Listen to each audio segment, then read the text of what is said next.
দিল্লির কনকনে হিমেল হাওয়ায় সেদিন কেবল কুয়াশা ছিল না, ছিল এক নিঃস্ব যুবকের বুক ফাটা দীর্ঘশ্বাস। সমাজের চোখে যে ছিল কেবল পথের ধুলো, ভাগ্যের নির্মম পরিহাসে সেই ধুলোবালি মাখা মানুষটি একদিন হয়ে উঠল এক অভিজাত অন্দরমহলের হাহাকার মোছানোর কারিগর। একাকিত্বের পাথরে গড়া প্রাসাদের মালকিন আর দারিদ্র্যের কষাঘাতে জর্জরিত এক সেবকের এই কাহিনী কেবল এক অসম প্রেমের গল্প নয়, এটি হল আভিজাত্যের অহংকার ভেঙে চুরমার হয়ে যাওয়ার এবং এক পশলা বিশুদ্ধ মানবিকতা জেগে ওঠার অমর উপাখ্যান। যে গল্পটি আমাদের মনে করিয়ে দেয় মানুষের আসল পরিচয় তার ব্যাংক ব্যালেন্সে নয়, বরং লুকিয়ে থাকে তার নিঃস্বার্থ সেবার গভীরতায়। দিল্লির এক হাড় কাঁপানো কনকনে শীতের সকাল ছিল। বাতাসের প্রতিটি ঝাপটায় যেন বরফ ছড়ছিল, আর কুয়াশার ঘন চাদর চারিদিক অন্ধকার করে রেখেছিল। নিঃশ্বাস নেওয়ার সময় ক্লান্তিগুলো যেন ফুসফুসের একদম গভীর পর্যন্ত নেমে আসছিল। ২৯ বছর বয়সী রোহিত শর্মা নিজের জীর্ণ ও পুরনো জ্যাকেটের ভেতর কাঁপতে কাঁপতে নিজেকে গুটিয়ে রেখেছিল। তার এক হাতে ছিল একটি পুরনো ফাইল, যাতে তার বিগত দিনের যৎসামান্য কাজের অভিজ্ঞতা ও প্রশংসাপত্র ছিল, আর অন্য হাতে সে শক্ত করে ধরেছিল অসুস্থ মায়ের জন্য কেনা ওষুধের একটি ছোট্ট শিশি। সে রাস্তার ধার দিয়ে খুব দ্রুত পায়ে হেঁটে চলছিল। তার চোখে যে শুধু ঘুমের অভাব ছিল তা নয়, বরং তার চেয়েও অনেক বেশি গভীর অস্থিরতা ও হাহাকার ছিল নিজের জন্মদাত্রী মায়ের ক্রমাগত অবনতি হওয়া স্বাস্থ্যের দুশ্চিন্তায়। গত ৪-৫ দিন ধরে তার মা প্রচণ্ড জ্বরে শয্যাশায়ী ছিলেন, আর রোহিতের পকেটে থাকা সামান্য কটা টাকাও একদম ফুরিয়ে গিয়েছিল। তাদের সেই জরাজীর্ণ ঘরে শুধু একটা জং ধরা পুরনো টেবিল ফ্যান ছিল, যা চললে খড়খড় শব্দ হতো, একটা আধভাঙা চারপাই, আর ঘরের স্যাঁতসেঁতে দেওয়ালে টাঙানো ঈশ্বরের একটি প্রাচীন ছবি, যা এখন আর শুধু প্রার্থনার মাধ্যম ছিল না, বরং একটা অভ্যাসে পরিণত হয়েছিল। রোহিতের ক্লান্ত কদমগুলো দিল্লির সবথেকে অভিজাত এলাকা সাউথ এক্সটেনশনের ১ নম্বর ব্লকের দিকে এগিয়ে চলছিল। সেখানে আকাশচুম্বী সব অট্টালিকা ছিল, বাড়ির সামনে সারিবদ্ধভাবে ঝকঝকে সব দামি ব্র্যান্ডের গাড়ি দাঁড়িয়েছিল, আর চারদিকে আভিজাত্যের এমন এক ঝলকানি ছিল যা রোহিতের চরম দারিদ্র্যকে আরও প্রকটভাবে লোকচক্ষুর সামনে তুলে ধরছিল। প্রতিটি রাজকীয় গেটের সামনে কড়া প্রহরী বা চৌকিদার বসেছিল, এবং প্রতিটি বাড়ি থেকেই সে একই নিষ্ঠুর উত্তর পাচ্ছিল, এখন কোনো গাছ খালি নেই ভাই, আগে গিয়ে দেখো। কিন্তু সেদিনটি হয়তো রোহিতের জীবনের মোড় ঘুরিয়ে দেওয়ার জন্য ঈশ্বর নিজেই নির্ধারণ করেছিলেন। তাই সে ভাগ্যক্রমে সিংহানিয়া ম্যানশনের সেই বিশাল ফটকের সামনে এসে পৌঁছল। লোহার সেই উঁচু কালো গেটে সোনালি হরফে ঝকঝক করে নাম লেখা ছিল অঞ্জলি সিংহানিয়া। রোহিত খুব ধীর কণ্ঠে এবং বিনয়ের সাথে প্রহরীকে বলল, ভাই সাহেব, আমার একটা কাজ খুব দরকার। ড্রাইভার, মালি কিংবা দারোয়ান, যে কোনো একটা কাজ হলেও আমি কৃতজ্ঞ থাকব। চৌকিদার তাকে অবজ্ঞার দৃষ্টিতে মাথা থেকে পা পর্যন্ত এমনভাবে মেপে নিল যেন সে তার পরনের শতছিন্ন পোশাক দিয়েই তার ব্যক্তিত্ব বিচার করছিল। সে কর্কশ গলায় বলল, এখানে এভাবে কাজ পাওয়া যায় না, প্রতিদিন তোমার মতো শয়ে শয়ে মানুষ এখানে ভিড় জমায়। রোহিত তখন প্রায় আর্তনাদ করে মাথা নিচু করে আকুতি জানাল, দয়া করে শুধু একবার ভেতরে ম্যাডামকে খবর দিন, হয়তো আমার ভাগ্যটা এখান থেকেই ফিরবে। কিছুক্ষণ পর সিংহানিয়া ম্যানশনের সেই রাজকীয় দরজাটি খুলে গেল। ভেতর থেকে হেঁটে এলেন এক অপূর্ব সুন্দরী মহিলা। শুভ্র সাদা রঙের একটি দামি চিকনকারি কুর্তায় তাকে দেবী প্রতিম মনে হচ্ছিল। তার খোলা লম্বা চুল পিঠের ওপর ছড়িয়েছিল, এবং চেহারায় ছিল এক অদম্য আত্মবিশ্বাস। অঞ্জলি সিংহানিয়া, বয়স আনুমানিক ৩৬-৩৭ বছর। তিনি ছিলেন এই শহরের অন্যতম সফল ও প্রভাবশালী একজন নারী উদ্যোক্তা। তার চোখে মৃদু একাকিত্বের ক্লান্তি থাকলেও কণ্ঠস্বরে ছিল এক গম্ভীর শীতলতা। তিনি অত্যন্ত রাশভারী গলায় প্রশ্ন করলেন, কি চাই তোমার, কেন এখানে দাঁড়িয়ে আছো? রোহিত একদম কাঁপা গলায় উত্তর দিল, ম্যাডাম, আমার যে কোনো একটি কাজ খুব প্রয়োজন, আমি নিষ্ঠার সাথে কাজ করব। ঘরে আমার মা খুব অসুস্থ, তাই আমি বড়ই নিরুপায়। অঞ্জলি তাকে মাঝপথেই থামিয়ে দিয়ে তীক্ষ্ণ স্বরে বললেন, আমি দয়া বা করুণা করে কাউকে কাজ দিই না, প্রয়োজনের ভিত্তিতে লোক রাখি। আগে সত্যি করে বলো তো, এর আগে কখনো কোনো কাজ করেছ কি না? রোহিত বিনীতভাবে বলল, জি ম্যাডাম, আমি অনেক ছোটখাটো কাজ করেছি, কিন্তু গত কয়েক মাস ধরে মায়ের শারীরিক অবস্থা খুবই।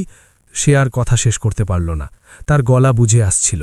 অঞ্জলি সিংহানিয়া সেই মুহূর্তটিতে রোহিতকে খুব সূক্ষ্মভাবে পর্যবেক্ষণ করছিলেন। তার কঠিন বাহ্যিক আবরণের আড়ালে হয়তো কোথাও একটা মমত্ববোধ ধীরে ধীরে গলে যাচ্ছিল। তিনি পাশে দাঁড়িয়ে থাকা চৌকিদারের দিকে ফিরে আদেশ দিলেন, ঠিক আছে, একে টাজে রেখে দাও, তবে মনে রেখো আমার এখানে কোনো প্রকার অবহেলা বা ভুল কিন্তু আমি একেবারেই বরদাস্ত করব না। রোহিত তখন দুহাত জোড় করে মাথা নিচু করে বলল, অশেষ ধন্যবাদ ম্যাডাম। এই ধন্যবাদটুকু কেবল একটি চাকরির জন্য কৃতজ্ঞতা প্রকাশ ছিল না, বরং এটি ছিল অন্ধকার গহ্বর থেকে আলোয় ফেরার এক পরম অনুমতি। পরদিন ভোরে যখন ভোরের প্রথম সোনালি রোদ ওই অট্টালিকার ধবধবে সাদা মার্বেলের দেওয়ালে আছড়ে পড়ছিল, রোহিত তখন সিংহানিয়া ম্যানশনের আঙিনায় তার জীবনের নতুন অধ্যায়ের প্রথম কদম রাখল।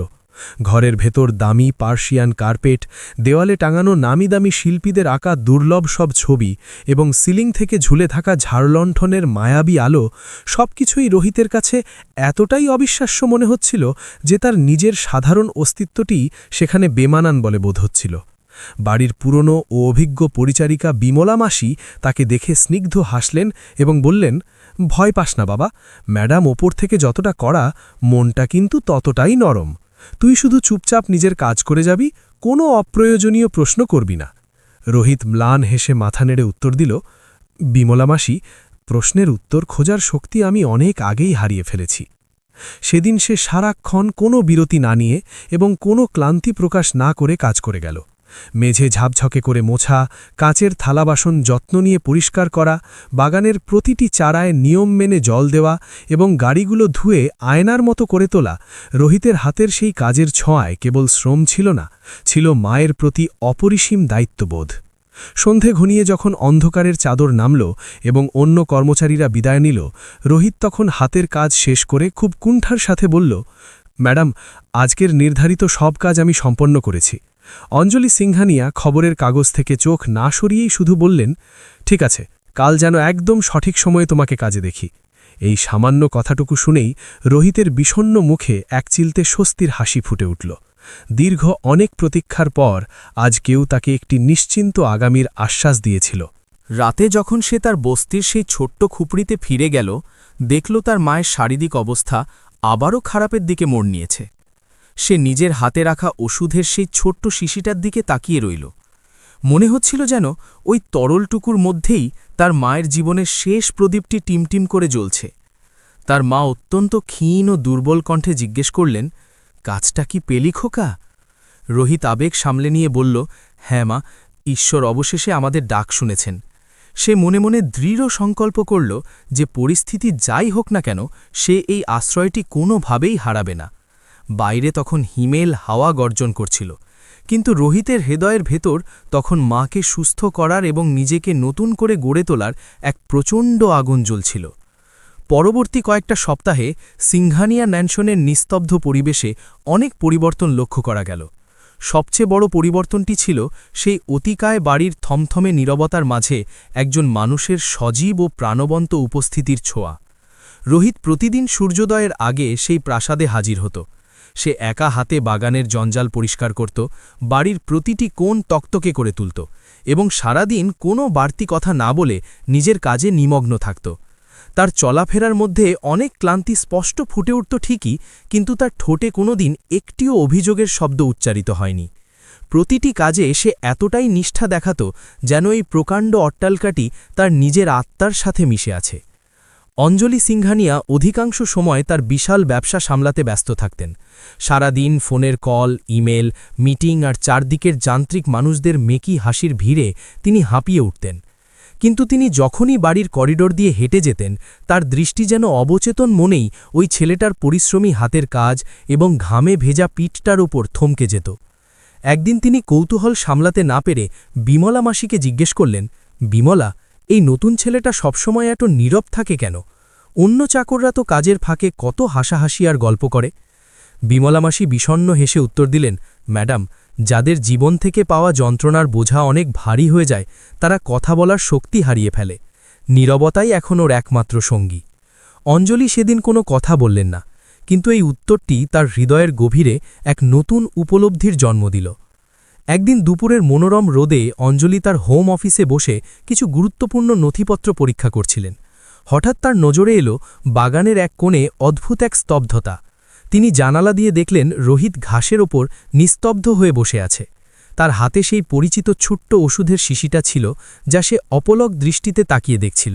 তার চোখের কোণে এমন এক বিষণ্ণতা ছিল যা হাজারো শব্দ দিয়ে বর্ণনা করা সম্ভব নয়। অঞ্জলি কৌতূহল হয়ে নিচে নেমে এলেন এবং রোহিতের কাছে গিয়ে জিজ্ঞেস করলেন, এই শিশিটা কিসের? তুমি কি দেখছ এতে? রোহিত ভয়ে ও চমকে উঠে শিশিটি তাড়াতাড়ি লুকানোর চেষ্টা করে বলল, কিছু না ম্যাডাম, এটা আমার ব্যক্তিগত। না, আমাকে বলো এটা কার ওষুধ? অঞ্জলি জোর দিয়ে প্রশ্ন করলেন। ম্যাডাম, এটা তার ওষুধ যার নিঃশ্বাসের ওপর আমার প্রতিটা নিঃশ্বাস টিকে আছে। রোহিতের এই সোজাসাপটা উত্তরটি অঞ্জলির কানে শব্দ হয়ে নয়, বরং এক প্রবল সত্যের বজ্রপাত হয়ে আছড়ে পড়ল। অঞ্জলি সিংঘানিয়া মুহূর্তের জন্য স্তব্ধ হয়ে গেলেন। তার মনে হল তার হৃদয়ের চারদিকের সেই আভিজাত্যের দেওয়ালটি যেন কিছুটা ফাটল ধরেছে। তিনি আর কোনো বাড়তি প্রশ্ন না করে খুব ধীর ও কোমল স্বরে বললেন, ঠিক আছে, আজকের মতো কাজ শেষ হলে তুমি বাড়ি যেও। তবে সেই রাতে অঞ্জলি সিংঘানিয়া এক মুহূর্তের জন্য চোখের পাতা এক করতে পারলেন না। দীর্ঘ কয়েক বছরে এই প্রথম কারো কথা তার মনের গহীনে এতটা তোলপাড় সৃষ্টি করেছে। তিনি বারবার ভাবছিলেন, কে এই স্বল্পভাষী যুবক? কিসের সেই সীমাহীন বেদনা যা সে এমন পাহাড়সম নীরবতায় বয়ে নিয়ে বেড়াচ্ছে? পরের দিন সকালে অঞ্জলি রোহিতকে তার খাস কামরায় ডেকে পাঠালেন। তোমার মা এখন কেমন আছেন? রোহিত মাথা নিচু করে কিছুক্ষণ নীরব থেকে বলল, ভালো নেই ম্যাডাম। চিকিৎসকরা বলেছেন নিয়মিত ওষুধ আর ভালো যত্ন প্রয়োজন, কিন্তু আমার পক্ষে তা। সে নিজের অক্ষমতার কথা ভেবে আর বলতে পারল না। অঞ্জলি তার নীরবতার ভাষা বুঝতে পারলেন। তিনি বললেন, যদি তোমার কোনো আর্থিক সহায়তার প্রয়োজন হয় তবে নিঃসংকোচে আমাকে বলতে পারো। রোহিত তৎক্ষণাৎ মাথা তুলে আত্মবিশ্বাসের সাথে বলল, না ম্যাডাম, আমি কারো করুণার পাত্র হতে চাই না। আমি পরিশ্রম করব, সৎ পথে অর্থ উপার্জন করব এবং সেই অর্থে আমার মাকে সুস্থ করে তুলব। অঞ্জলি সিংঘানিয়া বিস্মিত হয়ে রোহিতের চোখের দিকে তাকালেন। সেখানে কেবল দারিদ্র্যের হাহাকার ছিল না, ছিল এক অনমনীয় আত্মসম্মানের দীপ্তি। তিনি শুধু বললেন, বেশ, তবে মনে রেখো, দরকারে লজ্জা পাওয়াটা ভালো নয়। রোহিত কুর্নিশ জানিয়ে বলল, ধন্যবাদ ম্যাডাম, আমি লজ্জা পাই না, শুধু মানুষের প্রতি একটু ভরসা ফিরে পেতে চাই। এই কথাটি বলে সে প্রস্থান করলে অঞ্জলির মনে হল তার প্রাসাদের পাষাণ দেওয়ালে প্রথমবার যেন কোনো প্রাণের স্পন্দন ও মায়ার স্পর্শ লাগল। আস্তে আস্তে সময় অতিবাহিত হতে লাগল। অঞ্জলি সিংঘানিয়া অনুভব করতে শুরু করলেন যে বাড়িতে আগে কেবল শ্মশানের মতো নিস্তব্ধতা আর লোক দেখানো ধনদৌলতের প্রদর্শনী ছিল, এখন সেখানে প্রতিদিন কারো স্নিগ্ধ চেহারার সত্যতা ও আস্থার এক মধুর সুবাস ছড়িয়ে পড়ছে। রোহিত কেবল ধুলোবালি পরিষ্কার করত না, মনে হতো সে তার প্রতিটি কাজের মধ্য দিয়ে অঞ্জলির জীবনের দীর্ঘদিনের জমানো বিষণ্ণতার স্তরগুলোকেও ধুয়ে মুছে দিচ্ছে। একদিন বিকেলে ঝমঝম করে বৃষ্টি নামল। ঠিক সেই সময় অঞ্জলির বিলাসবহুল গাড়িটি মাঝপথে বিকল হয়ে গেল। তার ব্যক্তিগত চালক তখন ছুটিতে ছিল।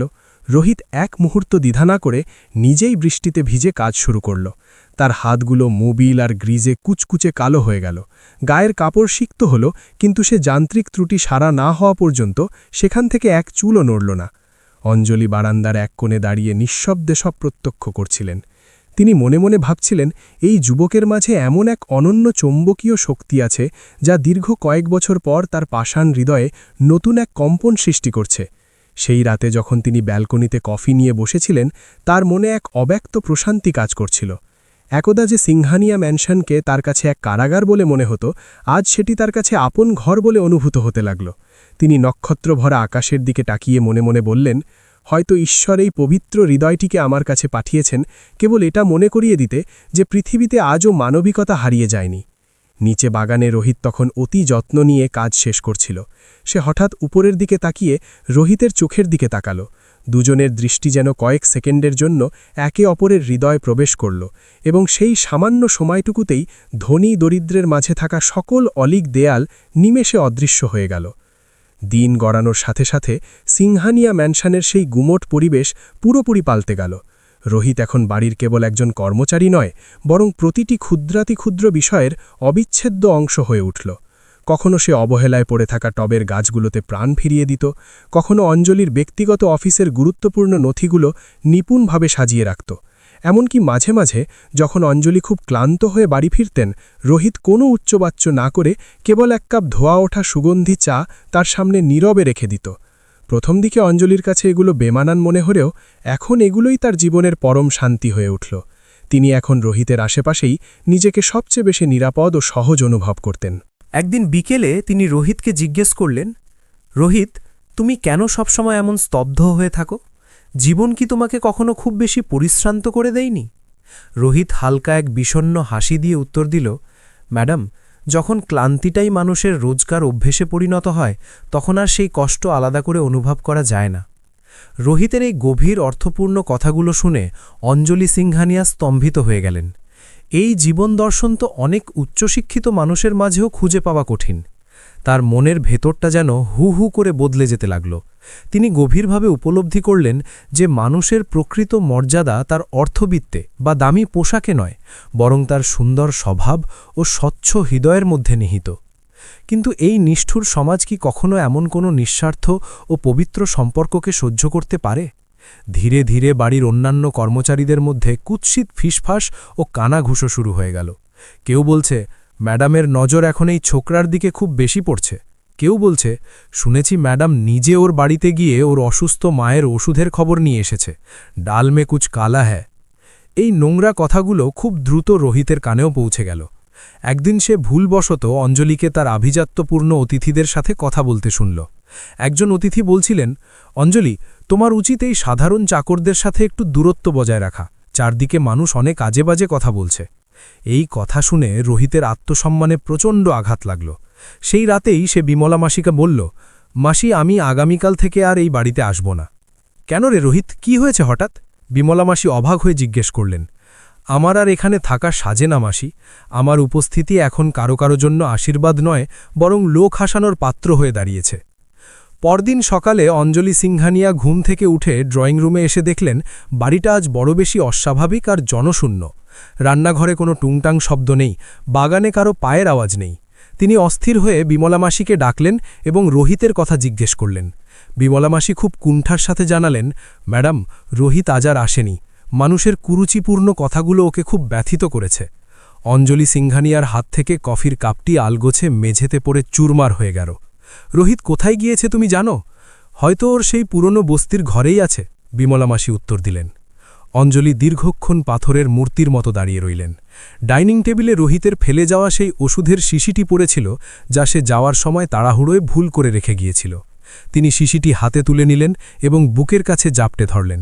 তার দু চোখ বেয়ে অবিরত জল ঝরতে শুরু করল। সমাজ যাকে তুচ্ছ মনে করে, আজ তার জন্যই সিংঘানিয়া ম্যানশনের মালকিনকে কাঁদতে হচ্ছে। সেই রাতে তিনি অনেকক্ষণ ব্যালকনিতে একা দাঁড়িয়ে আকাশের দিকে তাকিয়ে রইলেন। সিংঘানিয়া ম্যানশন আবার সেই আগের মতো প্রাণহীন নীরবতায় ঢেকে গেল। অভিজাত্য ছিল, দামি আসবাবপত্র ছিল, কিন্তু রোহিতের সেই মায়াবী উপস্থিতি আর কোথাও ছিল না। অবশেষে অঞ্জলি সিংঘানিয়া তার জীবনের সবথেকে কঠিন অথচ সাহসী সিদ্ধান্তটি নিয়ে ফেললেন। পরদিন সকালেই তার চকচকে বিলাসবহুল গাড়িটি শহরের এক কোণে থাকা সেই অপরিচ্ছন্ন ও সরু বস্তির গলিতে গিয়ে থামল। এলাকার মানুষ বিস্ময়াবিষ্ট চোখে তাকিয়ে দেখছিল যে এত বড় একজন নামী ব্যবসায়ী নারী কেন এই ময়লা আবর্জনার মাঝে এসেছেন। অঞ্জলি তার দামি জুতো ও পোশাকের মায়া ত্যাগ করে কাদামাখা রাস্তা দিয়ে ধীর পায়ে এগিয়ে চললেন। তার মনের মধ্যে তখন কেবল রোহিতের করুণ মুখটি ভাসছিল। তিনি একটি আধভাঙা ঘরের জরাজীর্ণ দরজার সামনে দাঁড়িয়ে খুব মৃদু শব্দে টোকা দিলেন। ভেতর থেকে রোহিতের মায়ের কাশির শব্দ এবং রোহিতের উদ্বিগ্ন গলা পাওয়া গেল। কে আপনি? কাকে খুঁজছেন? দরজা খুলতেই সামনে অঞ্জলিকে দেখে রোহিত মুহূর্তের জন্য স্থবির হয়ে গেল। ম্যাডাম, আপনি এই নোংরা পরিবেশে এখানে কেন? সে অস্ফুট স্বরে বলল। কি ভেবেছিলে তুমি রোহিত? আমি কি শুধুই ওই প্রাসাদের পাথুরে দেওয়ালের মাঝে বাস করি? আমার কি কোনো হৃদয় নেই? অঞ্জলি ধমকের সুরে আবেগঘন কণ্ঠে বললেন। ঘরের ভেতর রোহিতের মা নিশা দেবী অত্যন্ত জীর্ণ অবস্থায় বিছানায় শুয়েছিলেন। অঞ্জলি সিংঘানিয়া এক মুহূর্ত কুণ্ঠা না বোধ করে সেই স্যাঁতসেঁতে মাটিতে তার পাশে বসলেন। রোহিত হতাশ হয়ে বলল, ম্যাডাম, আর চেষ্টা করে কি লাভ? আমি সব হারিয়ে ফেলেছি। অঞ্জলি তখন রোহিতের দিকে তাকিয়ে দৃঢ় স্বরে বললেন, কে বলেছে তুমি সব হারিয়েছ? তুমি কি ভাবো ভগবান চায় তুমি এভাবে পরাজয় স্বীকার করো? অঞ্জলি তখনই বাইরে বেরিয়ে এসে তার ড্রাইভারকে তৎক্ষণই ব্যক্তিগত চিকিৎসক এবং একটি আধুনিক অ্যাম্বুলেন্স ডাকতে বললেন। রোহিত তখন কিংকর্তব্য বিমূঢ় হয়ে তাকিয়ে রইল। যে প্রতাপশালী মহিলাকে সে এতদিন সম্মান ও কিছুটা দূরত্বের সাথে দেখেছে, আজ সেই নারী তার এই জঘন্য ঘরের মেঝের ওপর হাঁটু গেড়ে বসে আছে। নিশাদেবীকে তৎক্ষণাৎ একটি বিশ্বমানের হাসপাতালে ভর্তি করা হলো এবং অঞ্জলি নিজে সেখানে সার্বক্ষণিক উপস্থিত থেকে সব কিছুর তদারকি করতে লাগলেন। কয়েকদিনের নিবিড় পর্যবেক্ষণে নিশাদেবী সুস্থ হয়ে উঠতে শুরু করলেন। একদিন তিনি হাসপাতালে অঞ্জলির হাতটি জড়িয়ে ধরে বললেন, বেটি, তুই তো আমাদের কাছে স্বয়ং ঈশ্বরের দূত হয়ে এসেছিস। আমার এই এতিম ছেলেটা তোর এই ঋণ 7 জন্মেও শোধ করতে পারবে না। অঞ্জলি ম্লান হেসে বললেন, মাসিমা, দয়া করে ঋণ বা দয়ার কথা বলবেন না। এটি একটি গভীর আত্মার সম্পর্ক, যা টাকা দিয়ে মাপা যায় না। কিন্তু এই সমাজ কি চুপ করে বসে থাকবে? চারদিকে খবর ছড়িয়ে পড়ল যে প্রখ্যাত অঞ্জলি সিংঘানিয়া এখন এক সাধারণ ভৃত্যের প্রেমে মজেছেন। পত্রপত্রিকায় নানা মুখরোচক গল্প ছাপানো হতে লাগল। কিন্তু অঞ্জলি এবার আর পিছু হটার পাত্রী ছিলেন না। তিনি একটি জমকালো প্রেস কনফারেন্স ডাকলেন এবং সগর্বে ঘোষণা করলেন, যদি কোনো অসহায় মানুষকে সাহায্য করা ও ভালোবাসার হাত বাড়ানো মহাপাপ হয়, তবে আমি সেই পাপ প্রতিদিন 100 বার করতে রাজিয়াছি। যদি কোনো সৎ ও পবিত্র মানুষকে যথাযথ সম্মান দেওয়া অপরাধ হয়, তবে আমি আমৃত্যু সেই অপরাধের দায়ভার বহন করব। একদিন গোধূলি বেলার আকাশ যেন লালচে হয়ে এসেছে। অঞ্জলি রোহিতের সামনে গিয়ে স্থির হয়ে দাঁড়ালেন। রোহিত, এখন তোমার মা সুস্থ, তুমিও নিজেকে ফিরে পেয়েছ।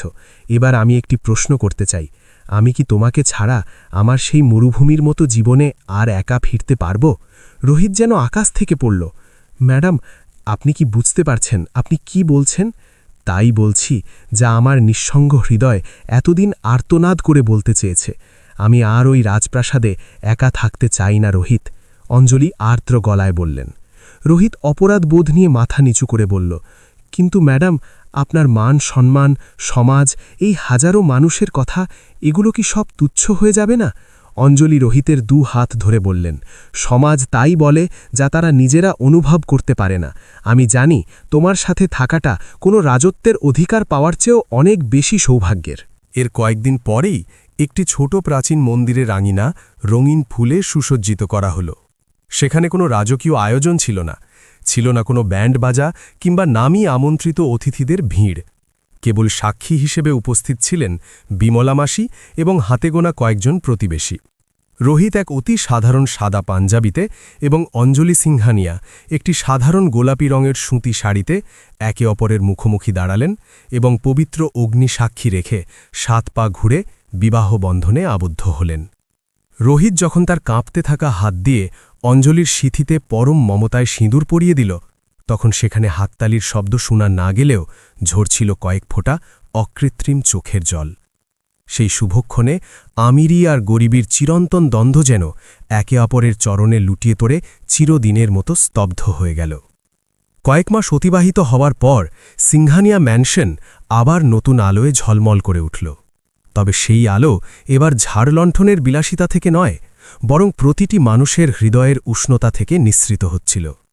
অঞ্জলি এখন সেই সিংঘানিয়া ম্যানশনের মালকিন ঠিকই, কিন্তু তার মুখে এখন একটি চিরস্থায়ী প্রশান্তির হাসি শোভাতায়। রোহিত এখন আগের মতোই আছে, তবে তার চলাফেরায় এখন এক নতুন আত্মবিশ্বাসের ছটা ফুটে ওঠে। বাড়ির প্রতিটি নিভৃত কোণে এখন জীবনের স্পন্দন ধ্বনিত হয়। ভোরের প্রথম সূর্য যখন প্রাঙ্গণের তুলসী গাছের ডগায় এসে লুটোপুটি খায়, নিশাদেবী ভক্তিভরে প্রদীপ জ্বালিয়ে হাসি মুখে বলেন, ভগবান হয়তো একটু সময় নিয়েছেন ঠিকই, কিন্তু শেষমেশ সঠিক মানুষের রূপেই আমাদের সকল প্রার্থনার উত্তর পাঠিয়েছেন। রোহিত তার মায়ের চরণ স্পর্শ করে বলল, মা, এই বাড়িটা এখন আর শুধু ইঁটের তৈরি কোনো অট্টালিকা নয়, এটা এখন আমাদের মন্দির, যেখানে আজ মানবিকতা আর ভালোবাসা সগৌরবে বিরাজ করে। আকাশের ওই দূর সূর্য যেমন সাক্ষী দেয়, মানুষের আসল ঐশ্বর্য তার বৃত্তে নয়, বরং তার হৃদয়ের উদারতারে লুকানো থাকে। এখন আপনাদের কাছে আমার একটি সবিনয় প্রশ্ন, আপনারা কমেন্ট করে অবশ্যই জানাবেন, যদি আপনি কোনোদিন অঞ্জলির মতো এমন কঠিন পরিস্থিতির মুখোমুখি হতেন, তবে কি আপনিও এই নিষ্ঠুর সমাজের রক্তচক্ষুকে উপেক্ষা করে রোহিতের মতো কোনো সত্য ও সরল মানুষকে নিজের আপন করে নিতেন?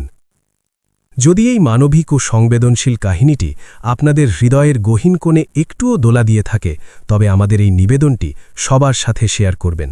ভালো থাকুন, সুস্থ থাকুন এবং আপনার বৃদ্ধ বাবা মাকে আপনার মূল্যবান সময় ও পর্যাপ্ত ভালোবাসা দিন।